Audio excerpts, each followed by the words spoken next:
नमस्कार, आपण पाहत आहात सह्याद्री न्यूज, आवाज महाराष्ट्राचा। खाली 300 फूट खोल दरी अन तो टोकावर अडकला। तरुणांनी वाचवलं, बाहेर काढल्यावर लगावली चापट। काळू धबधब्यावरचा व्हिडिओ। पर्यटन स्थळावर रील्ससाठी स्टंटबाजी करण्याच्या नादात कार 300 फूट दरीत कोसळण्याची घटना साताऱ्यात घडली होती।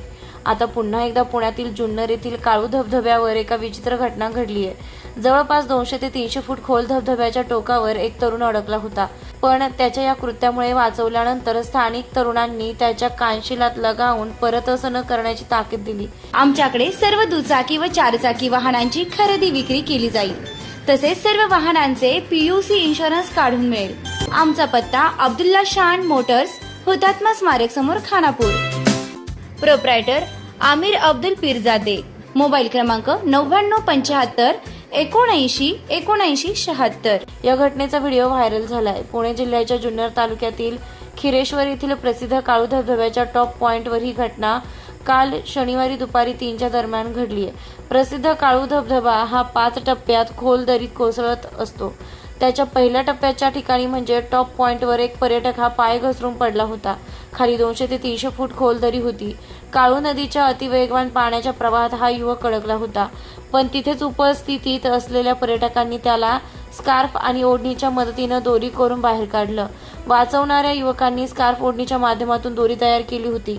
जर या पर्यटकाला वाचवण्यासाठी त्यांनी प्रयत्न केले नसते तर त्याचा खोल दरीत पडून मृत्यू झाला असता। हा तरुण पुणे येथून हैदराबादच्या पर्यटकांना घेऊन आला असल्याचं स्थानिकांनी सांगितलंय। तसंच त्याला वाचवणारे तरुण हे अहिल्यानगर जिल्ह्यातील संतोष जाधव, उमेश रासकर, श्रीकांत आबाळे, संदीप गोरे तसेच स्थानिक तुषार मेमाने, संदीप साबळे, निलेश पाचपिंड हे होते। हा तरुण काळू नदीचा प्रवाह पार करत असताना पाय घसरून पाण्यात पडला, तसंच पाण्याच्या प्रवाहासोबत वाहत जात दरीच्या कडेला अडकला। त्याला वाचवण्यासाठी आम्ही प्रयत्न केले, त्याच्यासोबत कोणीही गाईड नव्हता असं तुषार मेमाने यांनी सांगितलंय। हा तरुण हुल्लडबाजी करत असताना पाण्याच्या प्रवाहात पडला। त्याला वाचवण्यासाठी आम्ही प्रयत्न करत असताना आमच्याकडे कोणतीही दोरी उपलब्ध नव्हती। त्याचवेळी आमच्या सोबत असलेल्या वेदांत आबाळे यांनी ओढणी आणि स्कार्फच्या साह्यानं दोरी तयार केली आणि त्याला त्या दोरीच्या माध्यमातून आम्ही वाचवू शकलो। जर आम्ही हा प्रयत्न केला नसता तर तो तरुण खोल दरीत कोसळून मृत्युमुखी पडला असता असं संतोष जाधव यांनी सांगितलंय। काळू धबधबा ज्या ठिकाणी कोसळतो त्या ठिकाणी देखील पर्यटकांची गर्दी वाढत चालली आहे।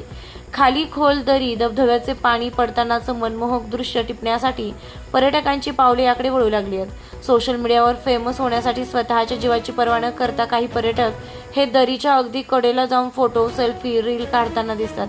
तसंच काळू नदीचं पात्र ओलांडून पर्यटक दुसऱ्या बाजूला जात असताना त्यांचे पाय घसरून ते पाण्यात पडल्याच्या घटना यापूर्वी या ठिकाणी घडलेल्या आहेत। तसे या ठिकाणी धबधब्यात पडून मृत्यू देखील झालेले आहेत। पर्यटकांच्या सुरक्षिततेसाठी प्रशासनानं रेलिंग लावणे गरजेचे आहे, याकडे दुर्लक्ष करण्यात आलेलं आहे। तसंच पावसाळ्याच्या काळात सुट्टीच्या दिवशी येथे पर्यटक मोठ्या संख्येने येत असल्यानं प्रशासनाचे व्यक्ती पर्यटकांच्या सुरक्षेच्या दृष्टीने येथे असणं गरजेचं आहे।